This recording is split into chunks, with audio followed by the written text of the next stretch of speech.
Hello, and welcome back to another episode of the Small Talk podcast. My name is Katy Fairman, and we have had our first two F1 races of the season. It has been an interesting couple of races. Thoughts and prayers if you are a Ferrari fan, certainly, and lots of celebrations if you're a McLaren fan. But in this episode, we're going to kind of be dissecting Australia and China, and also rewinding right back to one of the craziest F1 races I have ever seen. So make sure you don't miss it. Grab yourself a cup of tea. I've actually got a personalised Small Talk mug this week, courtesy of my wonderful friend Katrin.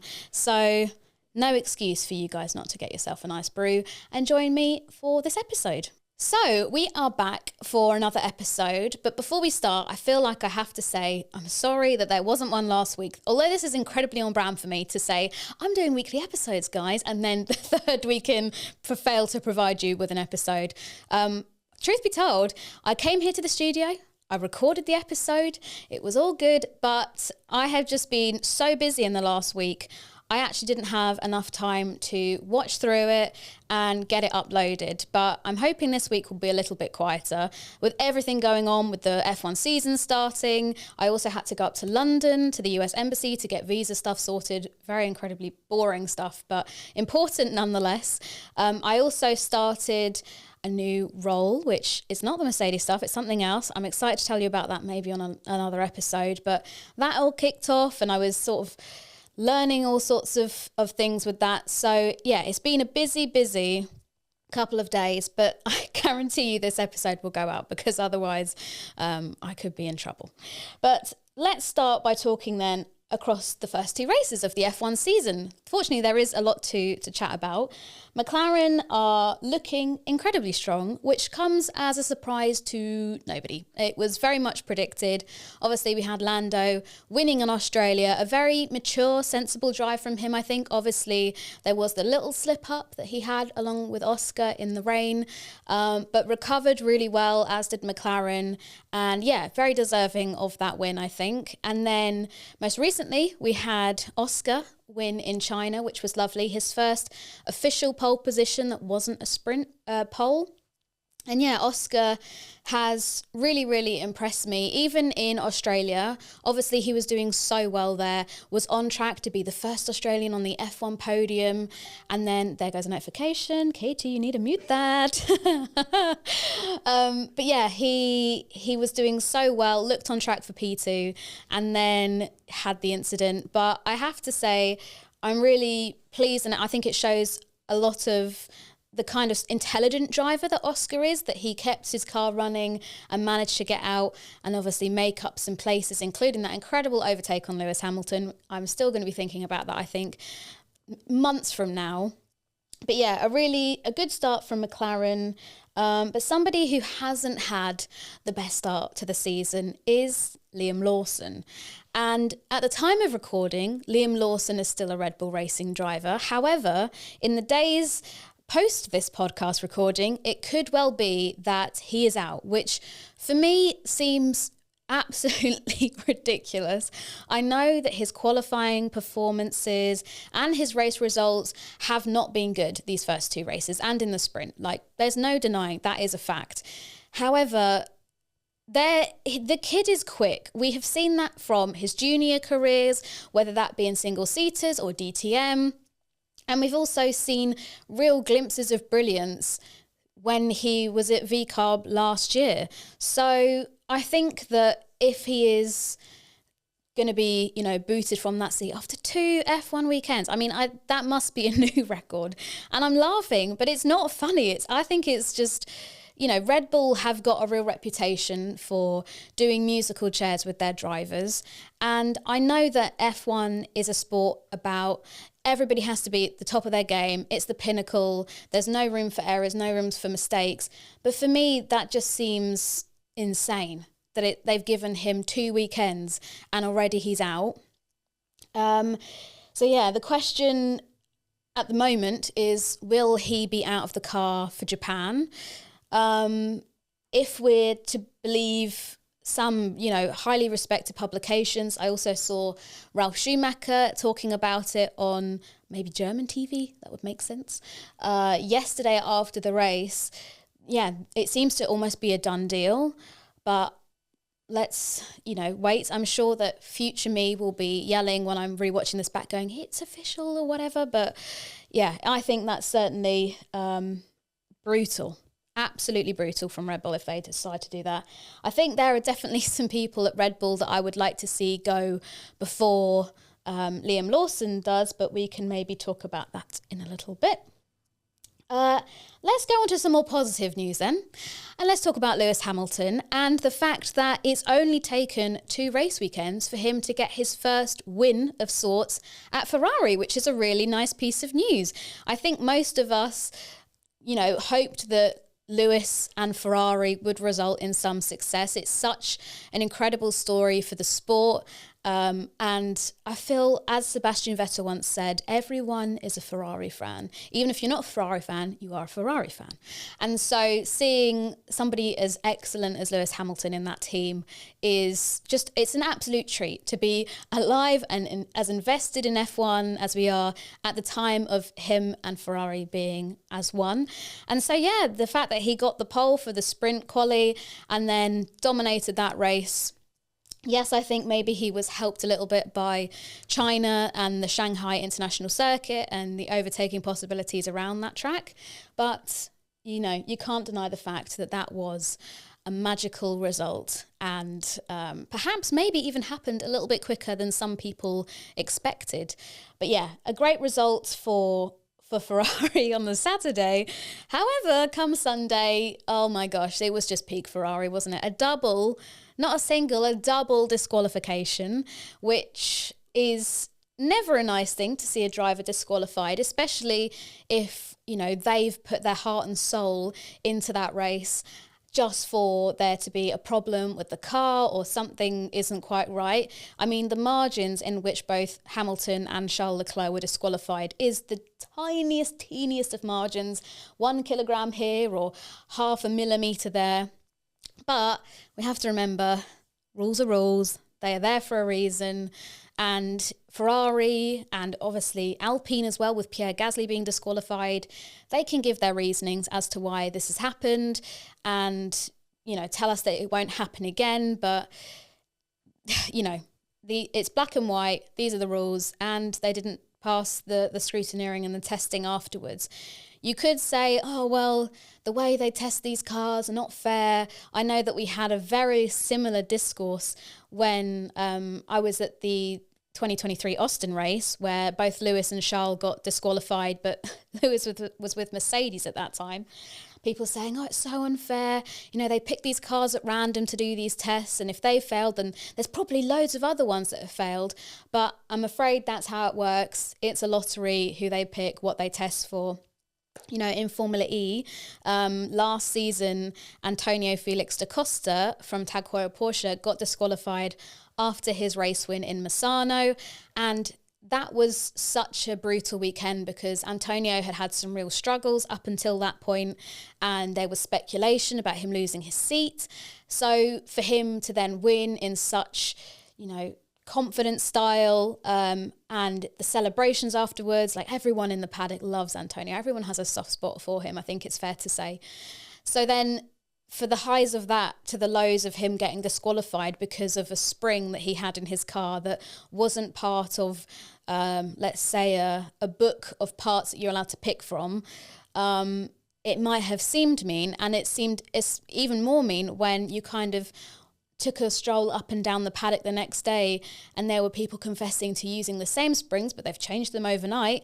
But it's just a case of whoever's picked and which parts they look at, which results in this disqualification. But hopefully Ferrari will learn from it. Like I said, it's still such small margins, but it's still a very, very difficult lesson to have learnt, and especially disappointing seeing as we literally had Charles Leclerc disqualified for this problem only 18 months ago in Austin. So very valuable lesson learnt there. But I've seen loads of memes going around from the Tifosi that say, oh my goodness, I can't believe the season opener is in is in Suzuka in Tokyo, because they're basically just pretending the first 2 races didn't even happen. Next up, let's go back to it. I feel like we're kind of on a roller coaster here. We're going highs, we're going lows. We're going back up to a high now and talking about Williams Racing, because what a first couple of races they have had. We had the P4, which turned into P5 for Alex Albon in Australia. And going it back to my predictions podcast, one of the predictions I made was that Williams are going to just miss out on a podium. And I said a P4 or a P5, and I'm taking that as a W, guys. I don't care what you say. I don't care if Carlos Sainz or Alex Albon gets a podium later on in the season. I am taking as many predictions as I can at face value, because I don't think many of them are going to come true. We'll talk about one that's definitely already failed in a little while. But yeah, a great start from Alex Albon. Obviously a shame for Carlos to have not really had a chance to get going, crashing out on the opening lap of the Australian Grand Prix. But double points in China for both of them. Guaranteed. Carlos was in the points because of all the disqualifications, and there must be the sweet irony that he feels at knowing it was a double Ferrari disqualification which saw him get into the points, obviously Ferrari being his old team. But yeah, it's a really promising start for Williams, and I think Williams are excellent, and I love cheering on the underdog. So I'm looking forward to seeing how they can improve on that as the season goes on. I know that Alex Albon said after Australia, it's a bit of a shame that he had such an incredible result so early on, because the expectation is going to be, right up here now. But let's hope that with the races coming up, they'll be able to extend on that points haul. Okay, so from one prediction that I'm saying has come true to one that has instantly been voided, and that is Sauber. And if you listen to my predictions podcast, you will know that I very confidently said Sauber aren't going to score any points this year. And then Nico frickin' Hülkenberg showed up and he got P7 in Australia and made me look like the biggest mug on the internet. So thank you very much, Nico. I'm sorry that I questioned your game. I should have known better. But yeah, nice that one's gone out the window so quickly. But although Sauber had a pretty disappointing China, I feel like we have to give a little shout out to Nico for his performance in Australia. But also Gabriel Bortoleto, obviously a new rookie, has had, let's say, quite an up and down couple of race weekend experiences. But one thing that I was particularly pleased about was his qualifying performance in Australia, especially only hours after a certain Red Bull advisor, who we'll talk about later, said that he was essentially a B-class driver, which is absolute rubbish because, he's a multiple junior series champion. But anyway, let's save that rage because it's a new talking point later on in the podcast. Somebody else whose performances I also feel like have gone a little bit under the radar over the first two race weekends is Lance Stroll. And did not think I would be saying that, but he's somebody who has managed to pick up top 10 finishes in both the Oz and the Chinese Grand Prix, but also the Chinese Sprint. So he's doing very well. Maybe Fernando Alonso has, broken a mirror, trodden on 3 drains, seen a black cat, walked under a ladder, but the guy's luck has been abysmal for these first 2 races. Yes, you could say that his crash in Australia was his own doing, but yeah, it's been a really tricky start to the season for him. And yeah, I'm going to be honest, Fernando also, he is beginning to look a little bit like his age. For the longest time, I thought that he had found the fountain of youth and he was drinking from it daily because the guy did not seem to age. But I don't know what it is that's changed, but I mean, hey, it's no bad thing. Look your age, babe. Go for it. But yeah, he's had some pretty shocking luck, has our poor Fernando. And then the final point that I kind of want to talk about from these first 2 races is a double podium for Mr. George Russell. And also, what a debut from Kimi Antonelli in Australia. I feel like the impression that we had of Antonelli was, obviously we'd seen him in junior categories, but I feel like a lot of people's first impression was the fact that he crashed in that FP1 in Monza. But he has seriously impressed a lot of us F1 fans. his performance, I can't remember from the top of my head, I think he went from 16th to 4th in Australia. But yeah, incredible job from him. And some of the overtakes that he was pulling as well were incredible. But yeah, George Russell, I feel like he's getting a lot of hate online. People saying, the guy is the luckiest guy ever. He just rocks up and manages to just land these podium positions. But he's been showing a lot of pace in that car. And yeah, I think he's somebody who, if he can maintain this level of consistency, who knows, maybe he could be challenging for the title later on this year. I know we're only 2 races in of 24, but I'm just desperate for any kind of championship battle going forward, because it feels like McLaren are going to be running away with it.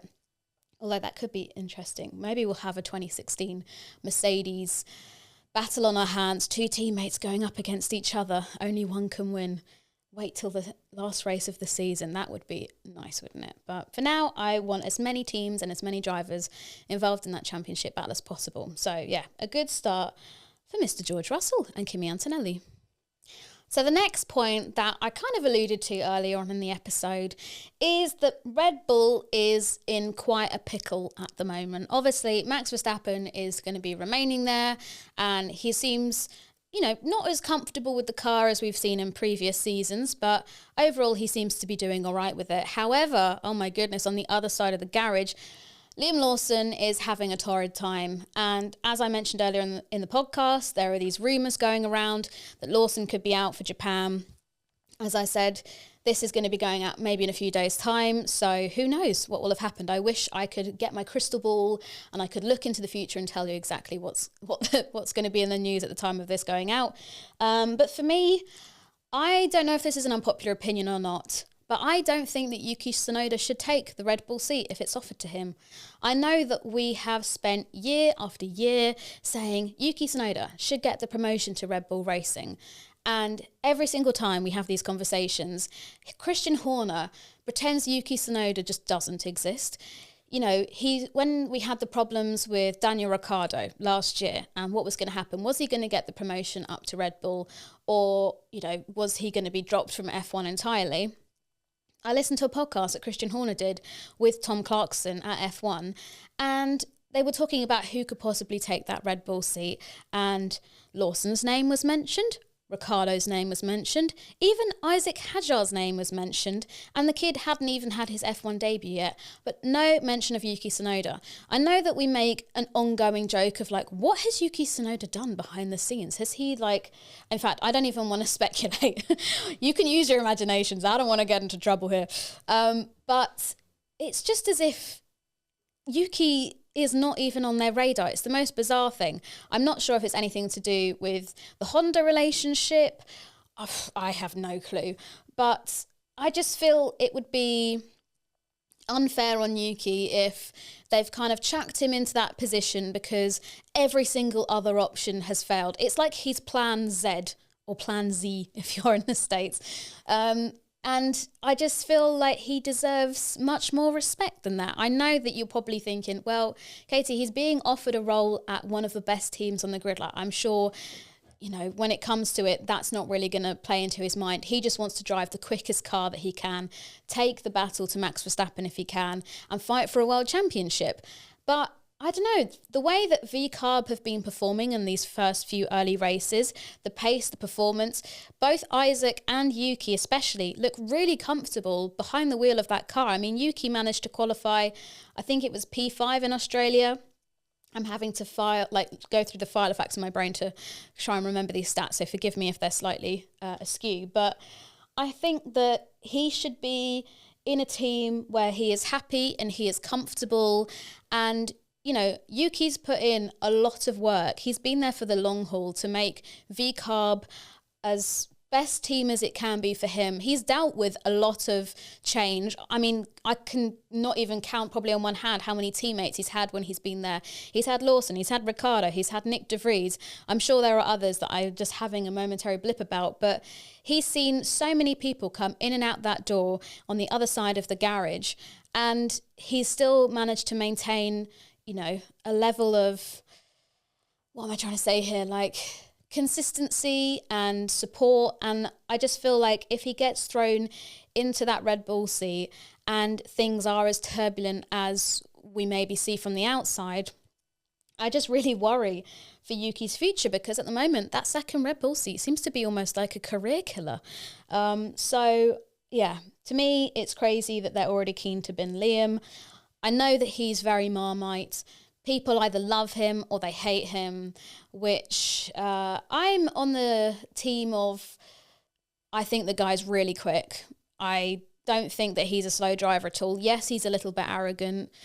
Some of the things that he says to the media definitely get either taken out of context or are just generally, quite bratish things to say, some of the stuff that he's been chatting about. But I think it would be just incredibly cruel for them to get rid of him or swap them around so soon. Also on the subject of Red Bull, let's talk about those helmet marker comments then that happened after the Australian Grand Prix in regards of Isaac Hadjar. Isaac obviously having that crash on the formation lap, getting visibly very, very upset. I did a post on the Small Talk Instagram that basically addressed it and said that showing emotion isn't an embarrassing thing. And loads of you reshared that, which was really sweet and showed your support. And yeah, I think if they're going to look at getting rid of somebody at Red Bull Racing, surely it's time to boot Helmut Marko out of there before, a young, impressionable driver. But I'm not the one making the calls at Red Bull. I'll leave that to the others. But yeah, I'm really pleased to see so many people sort of lobby around and support Isaac after that. I think that there's like I said, there's no embarrassment in showing emotion.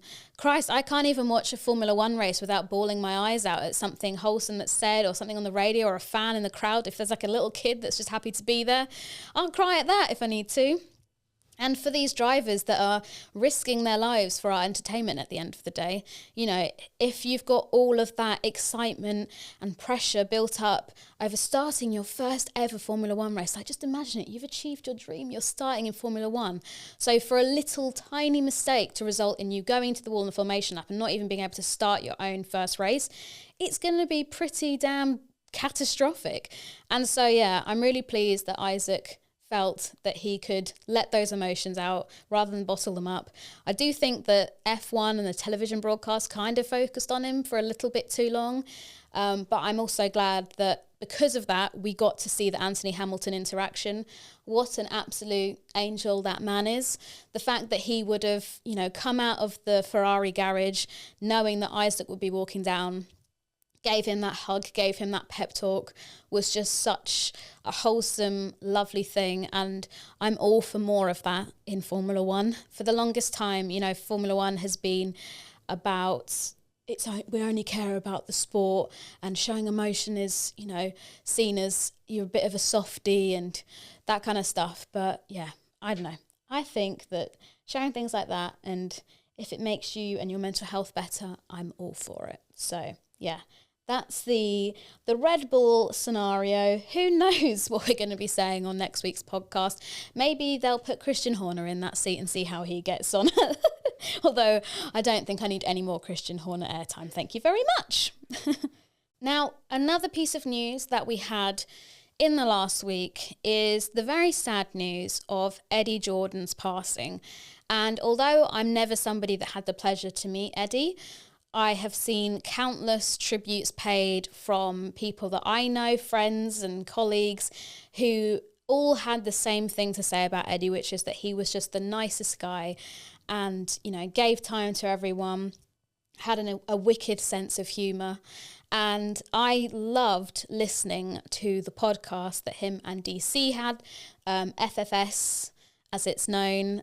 Honestly, listen to that every week without fail. Love that podcast. The two of them, the guests they had on and talking about some of the many stories that Eddie and DC had was a real joy. So I'm sad to think that will be coming to an end soon. But yeah, he was such a legend and a huge part, I think, of my passion for motorsport and especially Formula One being around, when he was on BBC and he was going from garage to garage trying to get sneaky exclusives and, challenging people live on air to be like, oh, so what do you think about this? And they give an answer and he goes, well, that's not what you told me last week on the phone, and things like that, just causing trouble wherever he went. But he was still so adored and so respected. And I thought that as a nice kind of tribute to him and a throwback to maybe some of you that are new to F1 or maybe just don't remember this, I thought that we could do a look back, a little race rewind at, I'm not kidding you, one of the craziest Grand Prix you will ever hear about. And this is essentially a mini podcast about the 2003 Brazilian Grand Prix held at Interlagos. And this was the location that Eddie Jordan's team, Jordan Grand Prix, had its very final F1 win. And oh my goodness, I feel like it's the most Eddie Jordan thing imaginable, how insane this is. I'm going to read it through to you. And yeah, for me, it just kind of perfectly summarizes the crazy character that Eddie Jordan was, but in race format. So we'll start with qualifying. And Giancarlo Fisichella started 8th, having 2 bad rounds at the start of the season. And before I get further into this, I have to address that I sometimes call Fisichella, and that is because growing up, my dad would always call him Fisichella to be annoying, and it's obviously something that has stuck in my mind. So I remember when I did a podcast once before with Matt and Tommy, and I said on the podcast, oh yeah, Fisichella, and I got absolutely rinsed for it. So if that happens to slip out during this podcast, please be kind, because it's just integrated into my brain, ingrained in my brain. But Fisichella, which I think is the correct pronunciation, he started 8th. So already this is like Jordan's best qualifying of the year. And the race start was very wet. It had rained heavily, and the race started behind the safety car for about 6 laps. And Rob Smedley, the wonderful Rob Smedley, who was Fisichella's race engineer, had this idea that they pit him really early, like almost as soon as the safety car was coming in, and they refueled the car, they put a new set of tyres on, but obviously the pack is still pretty condensed and it would likely put him towards the back of the pack. And after this amazing qualifying result, obviously Fisichella's a little bit hesitant and not wanting to do it, but they thought this through. Gary Anderson as well, who's an excellent designer and, was at Jordan through a lot of his career. He was also a little bit hesitant, but they decided, no, we're going to go for it. We're going to go bold with the strategy. And my goodness, did it work? But anyway, eventually they managed to convince him, and they changed the tyres, they pitted fuel. He came out 19th, basically at the back of the pack. And he was, I imagine, pretty cross, thinking, what the hell is going on here? But he gradually made up positions. And then on lap 17, his teammate, Ralph Furman, not Fairman, although there was, did you know this? It's very off topic. There was an F1 driver called Jack Fairman who raced, no relation to me, as far as I know. Maybe I need to go on Who Do You Think You Are and find out if there is some long lost connection. And also there is a Wetherspoons named after him. If you are in the UK and you like the pub, I'm determined. Sorry, this is literally like the most me thing ever, how much of a tangent I've gone off on here. Stay with me. But yeah, I really want to go to this pub that's called the Jack Fairman and see if I can get a free drink. But we all know that the guys that own Wetherspoons are tight asses, so I think that's probably unlikely. Anyway, back to the podcast. But yeah, Ralph Furman crashes. Nightmare. Nearly takes Fisichella out with him. But still, it's a sign of things to come, because these wet, slippery conditions are causing havoc on the track. And a few laps later, Juan Pablo Montoya crashes out at turn 3. And then 2 laps after that, Michael Schumacher does the same. The guy that hardly ever makes mistakes is out at turn 3. And you can see the extended highlights for this race on F1's YouTube channel. But oh my goodness, the anxiety it gave me seeing Schumacher crash right next to essentially a tractor on the track. It gives me very much Suzuka flashbacks. If you know, you know. But it is crazy sometimes to watch these races back and see how far safety has come on in those times. But yeah, Michael Schumacher out as well. So by this point, Fisichella is up to 8th, which is where he qualified. So, you know, strategy's playing off well.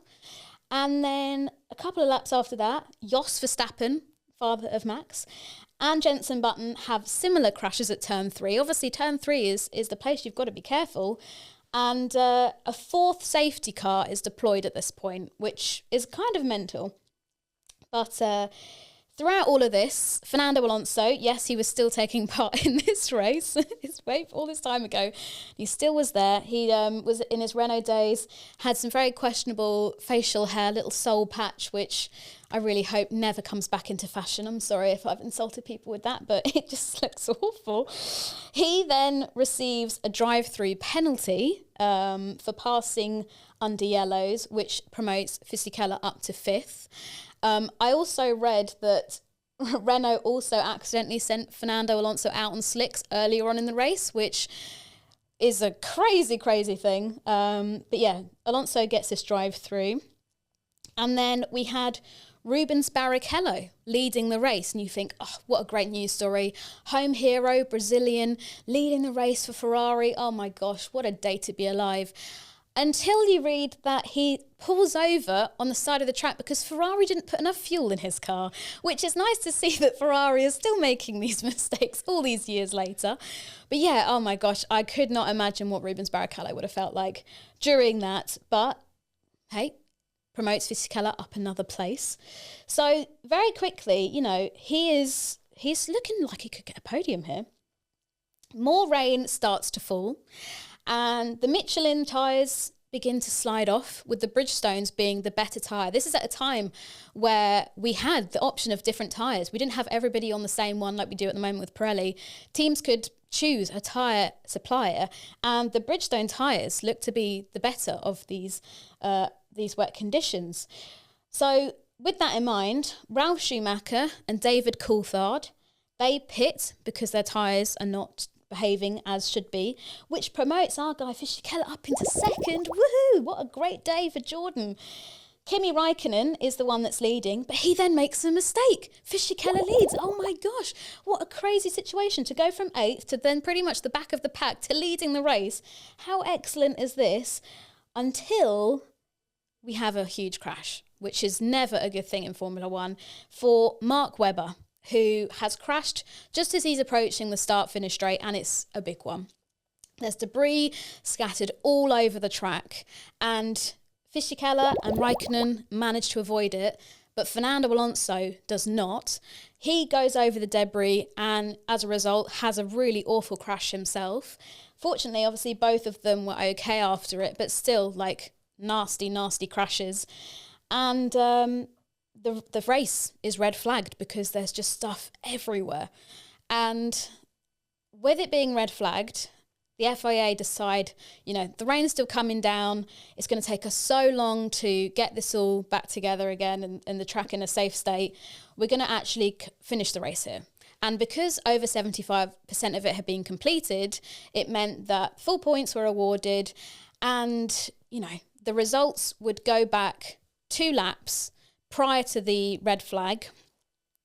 And what should have been is that Fisichella got the win because he had passed Raikkonen within those, like before those 2 laps.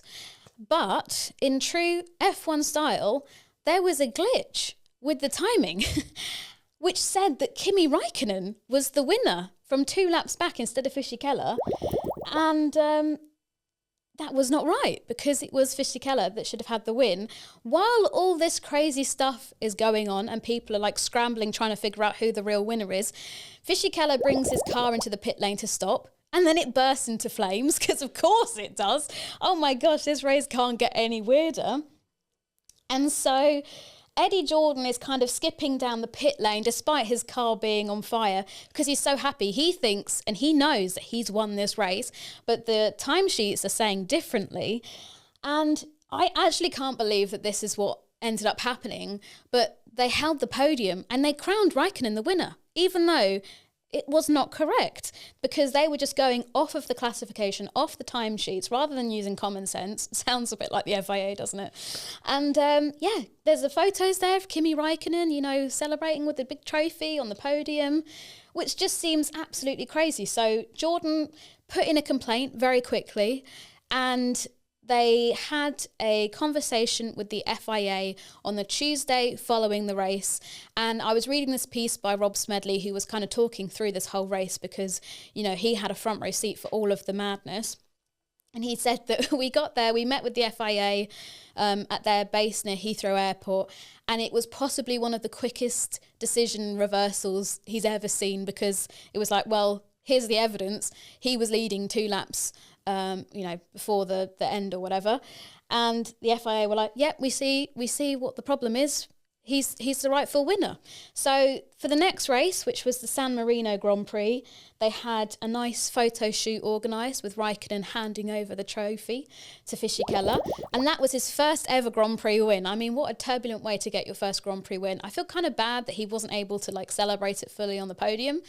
But that kind of summarises the mental final win for Jordan in Formula One. And like I said, I feel like that's actually kind of fitting for Eddie, for that to be his last race as a team owner in Formula One.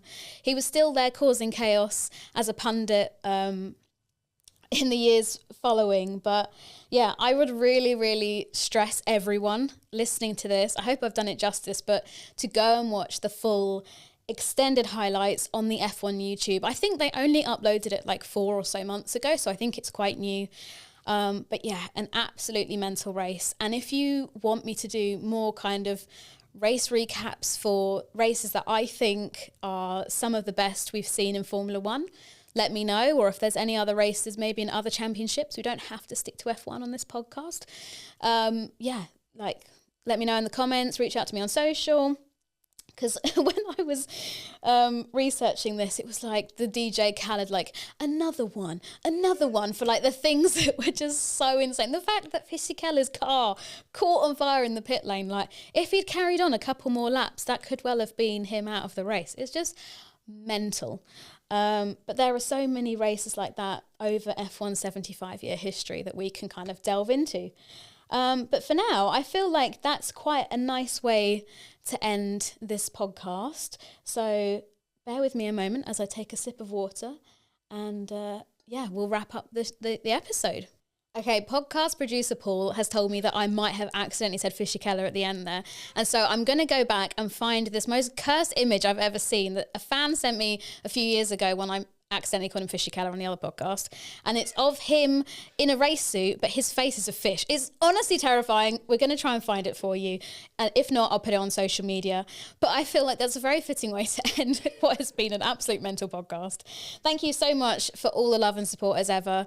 And we've also been talking, podcast producer Paul and I, really need to think of a quicker nickname to call you that, Paul, but about the possibility of doing live episodes over on YouTube. So if that sounds like something that you would be interested in, you guys can submit your questions live and I'll answer them as we go. Goodness knows how chaotic that's going to be. But yeah, let me know in the comments of this video if you're watching on YouTube. And I'm going to stop yapping because this has been just crazy. And I'll see you for next week's episode. Take care of yourselves. Have a wonderful week. Love you. Bye-bye.